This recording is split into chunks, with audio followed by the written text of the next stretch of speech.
Hi, welcome. Enjoy the content, subscribe, and turn on notifications. Pierce Durham had always been the kind of man admired for his nearly flawless discipline and unwavering attitude toward life. The moment he stepped into any place, you could instantly sense his strong, confident presence, which inspired trust in everyone around him. He was the person people sought out when they needed clear, spot-on advice, someone who never lost his composure.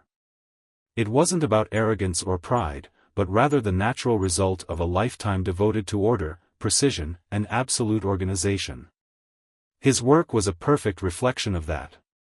Pierce built a solid, unquestionable career, a true benchmark in his field. Every decision he made was carefully thought out, measured, and carried out with impressive clarity.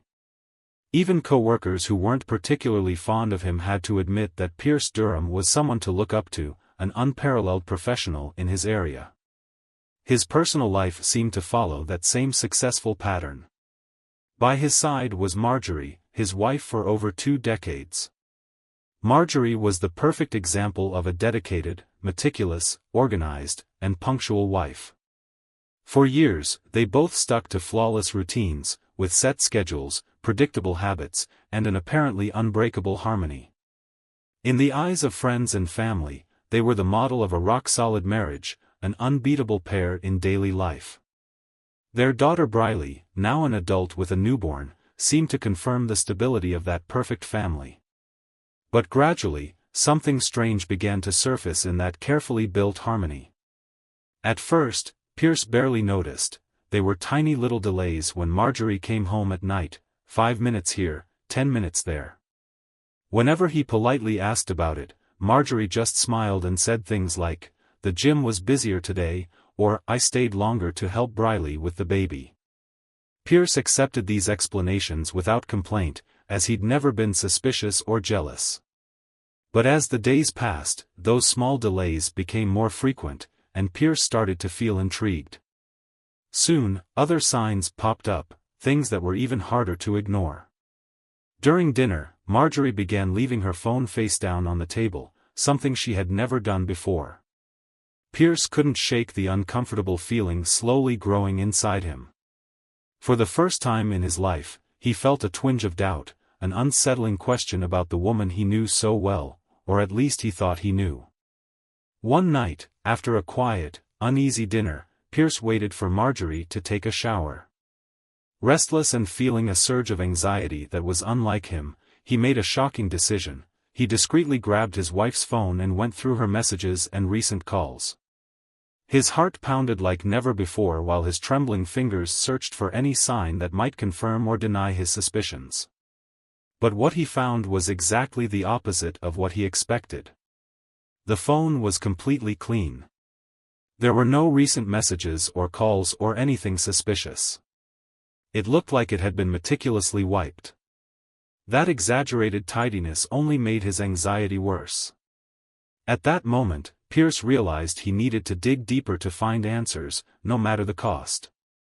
For the first time in his life, he felt vulnerable, insecure, and lost.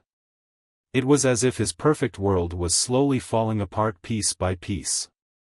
The next day, without telling anyone, Pierce decided to see for himself what Marjorie was actually doing after the gym. Knowing the gym was on the street behind their daughter's house, he discreetly rented a van and parked close by, watching with a pounding heart as he waited for his wife. It was something he never would have imagined himself doing, an act that seemed at odds with his practical, rational personality. Hours dragged by until Marjorie finally left the gym. Pierce felt a nearly unbearable tension as he watched her walk out. But instead of heading to her parked car like she usually did, Marjorie simply hurried across the street in a direction that made no sense. Pierce started the van and followed her from a distance, trying to keep his breathing steady and his shaky hands on the wheel. He was deeply uncomfortable, an unfamiliar feeling he had never experienced before. Marjorie walked quickly, with determined steps, and turned onto a quiet residential street. Pierce kept following her discreetly, feeling his anxiety rise with every step she took. His mind tried to rationalize it. Maybe she was just visiting a friend or someone dealing with a serious problem. He clung desperately to that hope, but something inside him knew it wouldn't be that simple. Finally, Marjorie stopped in front of a house Pierce didn't recognize. It was an ordinary place, with a simple facade, a small front yard, and no obvious clues about who lived there. Pierce parked a few yards back and watched his wife in silence. She quickly fixed her hair, looked around, and went into that house without hesitation. Pierce felt a knot tighten in his throat, and his chest hurt deeply. Who lived there? What kind of secret could make Marjorie act so carefully, hiding her tracks like that? For the first time in over 20 years, he felt he didn't know the woman he shared his life with. His mind filled with anguished questions, and sitting there inside the van, he realized he was completely lost. All the security and certainty that defined him had become a distant shadow. While the door stayed shut with Marjorie inside, Pierce couldn't do anything but wait, his heart slowly breaking, unable to accept that his perfect life might be on the verge of falling apart for good. Pierce stayed in the van, feeling his heart pounding so hard it felt like it might burst out of his chest. His eyes were locked on that unfamiliar house, which suddenly looked more mysterious and intimidating. Minutes passed, turning into almost 2 painful, torturous hours. Every second felt like an eternity, and his mind was racing, imagining 1,000 possibilities about what might be happening behind that closed door. The whole time, Pierce tried to rationalize the situation, searching for any explanation that might ease the pain and anxiety he felt. Maybe Marjorie was visiting a friend he didn't know, someone dealing with serious issues who needed emotional support. Maybe she was just taking care of something urgent and forgot to mention it so he wouldn't worry. But all those ideas felt too weak, too unlikely, given what he was seeing. Sitting alone in the van, Pierce felt a confusing, distressing mix of emotions he never believed he was capable of feeling. Fear, insecurity, and vulnerability flooded over him, feelings that were totally out of character for a man who always had his life planned, balanced, and under control. In that moment, he felt fragile and small, like someone who'd lost all grasp of what mattered most. Then, at last, the door to that strange house opened slowly. Pierce took a deep breath and shifted in his seat, his whole body tensing up. He saw Marjorie come out, quickly fixing her hair as she looked around cautiously. Her expression was calm, almost casual, like she'd just been somewhere completely normal. Pierce felt a pang in his chest as he noticed how naturally his wife handled the situation. There was no sign of nerves or guilt, on the contrary, Marjorie walked confidently, as if nothing were wrong. When she left the house and turned the corner again, Pierce had to fight the urge to rush to that door and knock hard, demanding answers. He held himself back. He needed more information, something solid, before confronting his wife or anyone else. He wasn't a man who made rash decisions, he always thought things through carefully, and even though he was shaken, he wouldn't change now. Pierce knew one wrong move could ruin everything and, most of all, completely destroy how Marjorie saw him. Taking a deep breath, he headed home.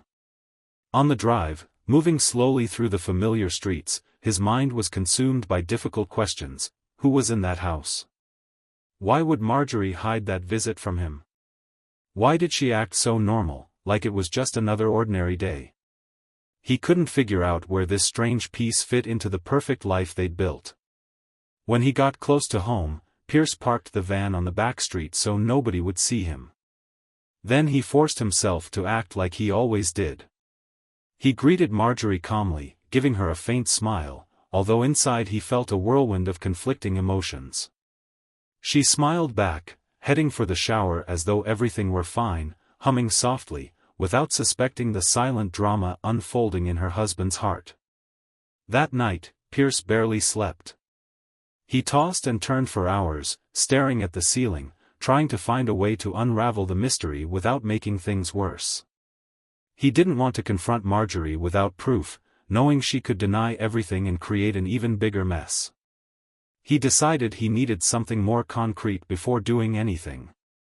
The next day, Pierce woke up early and acted normally around his wife, like it was just another morning.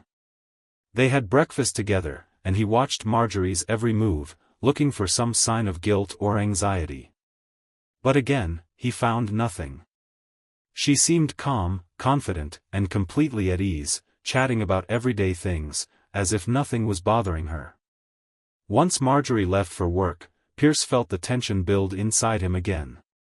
He knew this story wasn't over, and now, more determined than ever, he decided to keep up his quiet investigation. With his heart pounding once more, he waited patiently until lunchtime, knowing Marjorie usually went to lunch with a friend, a detail she often mentioned. But he no longer trusted that information and had to see it with his own eyes. Pierce drove discreetly to his wife's workplace and parked nearby, staying far enough away to avoid suspicion.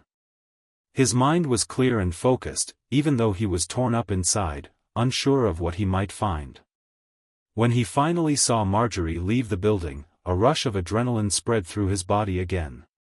She wasn't with the friend she always mentioned. Alone, Marjorie walked quickly to her car and drove through town with a sense of purpose, not hesitating. Pierce followed her carefully, keeping his distance so he wouldn't be noticed, while feeling a painful mix of fear and anticipation tightening in his chest. Once again, she drove to that same mysterious house as the day before. Pierce felt his heart clench when he realized this wasn't a one-time thing. She parked her car calmly, stepped out with the same casual expression as before, and went into the house like she'd done it many times.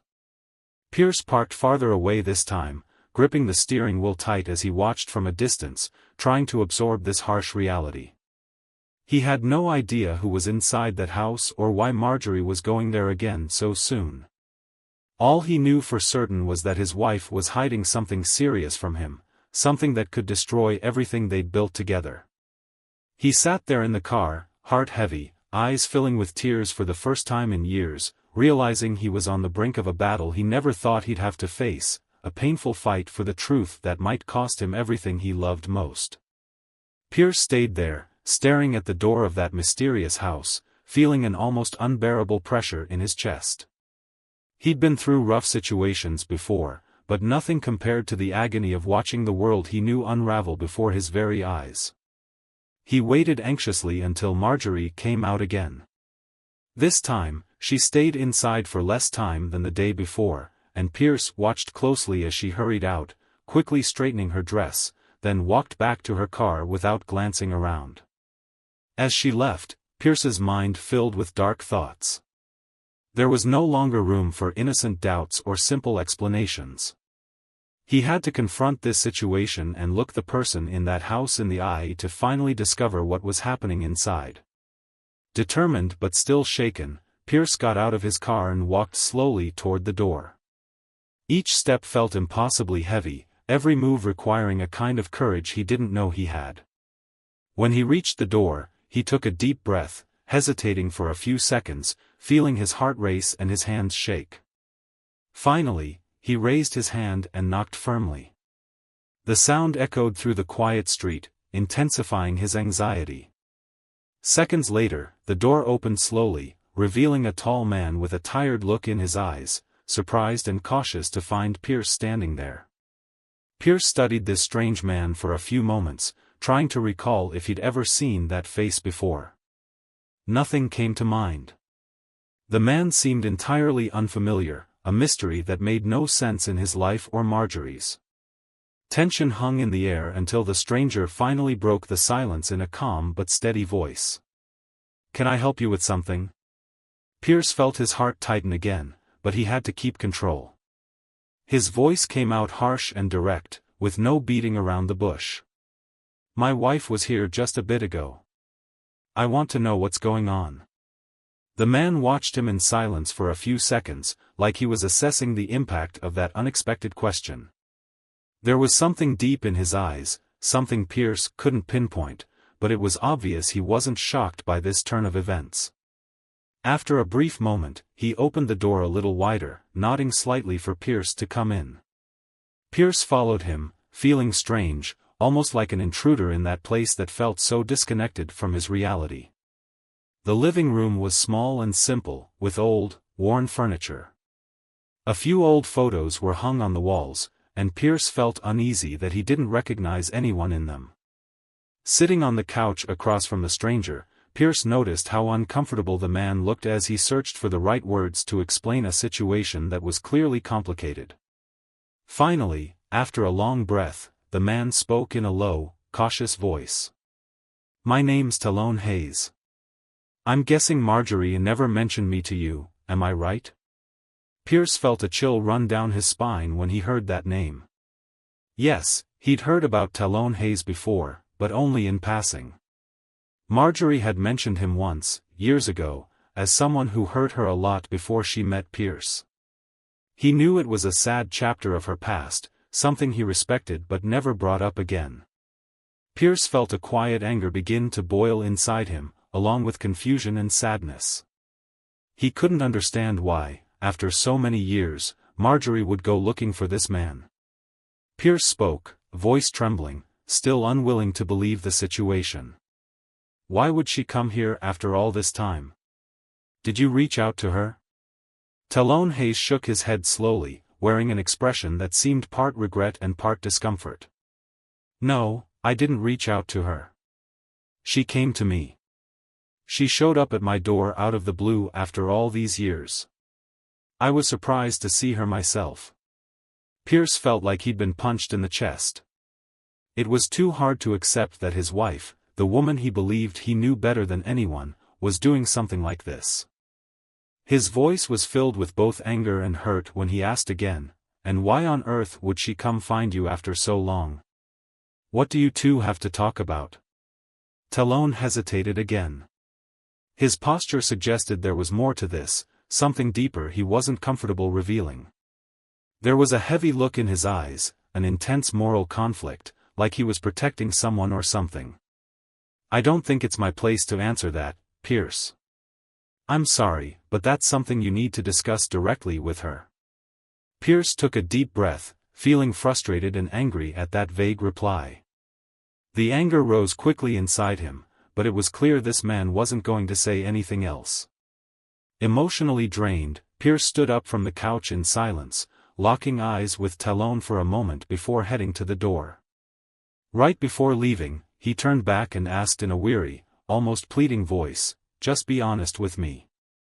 Is whatever's going on here going to destroy my life?" Talon didn't reply in words. He simply looked at Pierce with sad, deeply honest eyes, making it clear that yes, things were far more serious than Pierce could have imagined. Pierce left that house more tormented than when he'd entered. The reality he'd so carefully built now seemed extremely fragile. As he drove home slowly, it felt like he was caught in a never-ending nightmare. Every mile heightened his pain, his anxiety, and his urgent need for answers.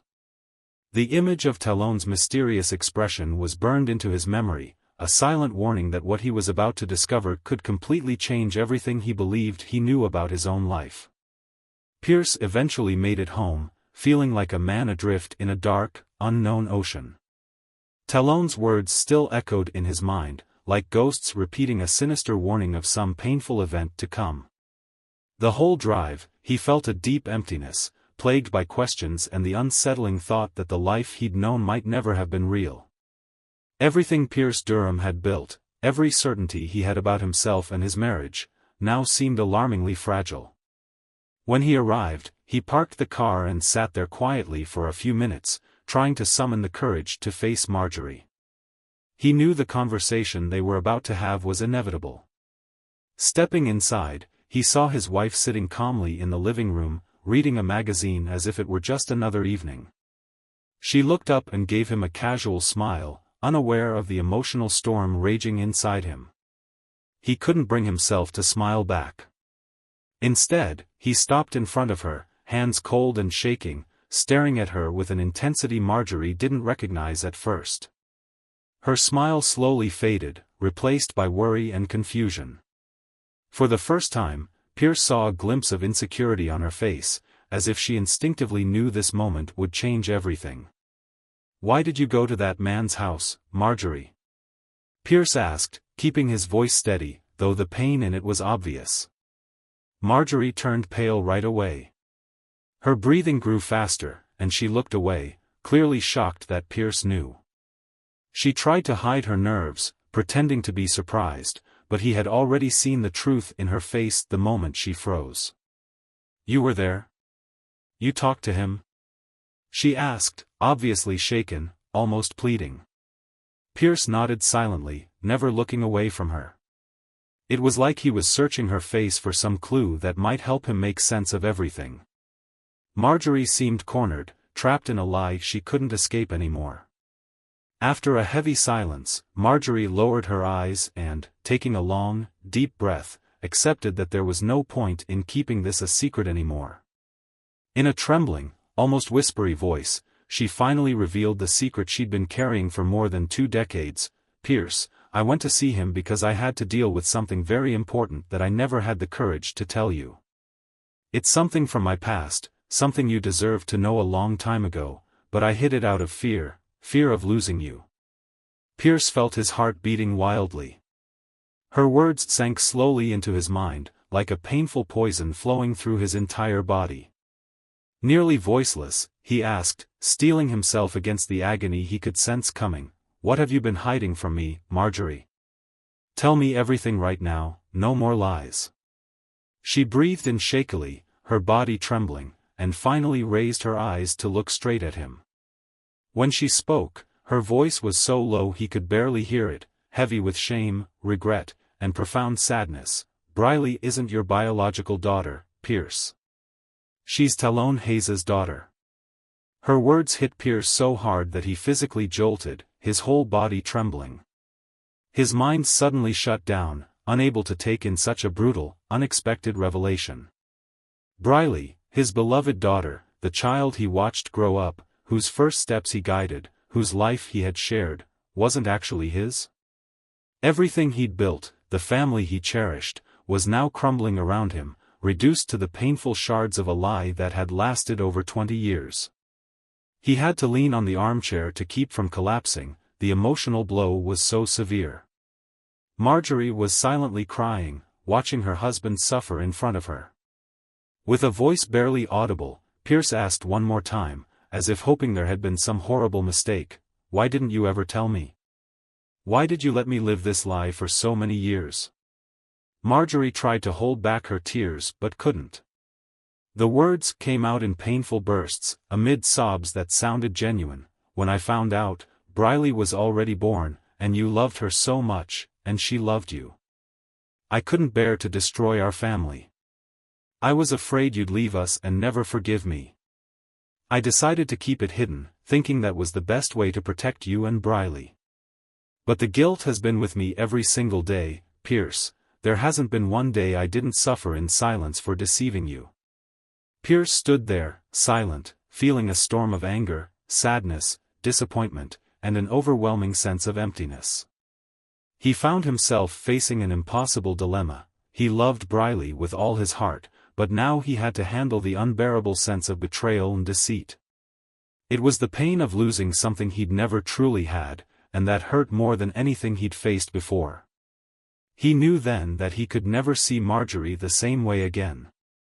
Something fundamental had broken between them, something no words or apologies could fix. Pierce felt a deep anguish gnawing at him. Still standing in front of Marjorie, his voice finally broke the suffocating silence, laced with both hurt and concern. "Does Talon know he's her father?" he asked, struggling to catch his breath, dreading the answer. Marjorie slowly raised her tear-filled eyes and replied in a shaky voice, "Yes, he knows." Pierce felt his heart tighten even more, crushed by this confirmation. Immediately, his thoughts went to Briley, the daughter he loved so deeply, the little girl he'd raised and protected without ever imagining she might not be his. His voice nearly failed as he asked, "And does Briley have any idea?" Marjorie shook her head quickly, panic in her eyes, like she was begging him to believe her. "No, Pierce. Briley doesn't know a thing. I never had the courage to do that to her or to you.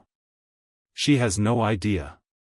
Pierce felt a wave of relief and anger all at once. Relief that Briley was safe from that terrible blow, but an overwhelming anger at the extent of the lie he'd been forced to live with. Looking at the woman who had stood by his side all these years, he realized there was no going back. This wound couldn't be healed, the damage was already done. In the days that followed, Pierce stayed emotionally distant from Marjorie, even though they were under the same roof. The house became cold, silent, and suffocating. Marjorie tried to approach him carefully, but Pierce couldn't bear to look at her without remembering the magnitude of her betrayal. Finally, on a silent evening, while Marjorie sat alone in the living room, he came to her with a clear decision. "Marjorie, we need to talk," he said, his tone firm and resolute. She slowly looked up, already guessing what was about to happen. Her eyes welled with tears again as Pierce, filled with heartbreak, spoke the hardest words of his life: "I want a divorce. I can't keep living like this. There's no trust left between us." Marjorie started crying softly, covering her face with trembling hands. Her voice was a sorrowful whisper, "I knew this day would come. I was always afraid of it. Pierce, I'm so sorry, please believe me, I never wanted to hurt you or destroy what we had." He pulled away, leaving Marjorie there in tears, alone in the living room. His mind was made up.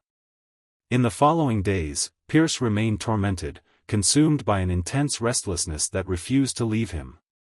He went back to Talon's house again, this time knowing exactly what he wanted to do. As he knocked on the door, he felt his anger rise, fueled by the weight. Talon opened it, clearly uneasy to see him again. "Pierce, what do you want now?" Pierce walked in without asking, facing Talon directly, a cold, threatening tone in his voice. "You know Briley is your daughter.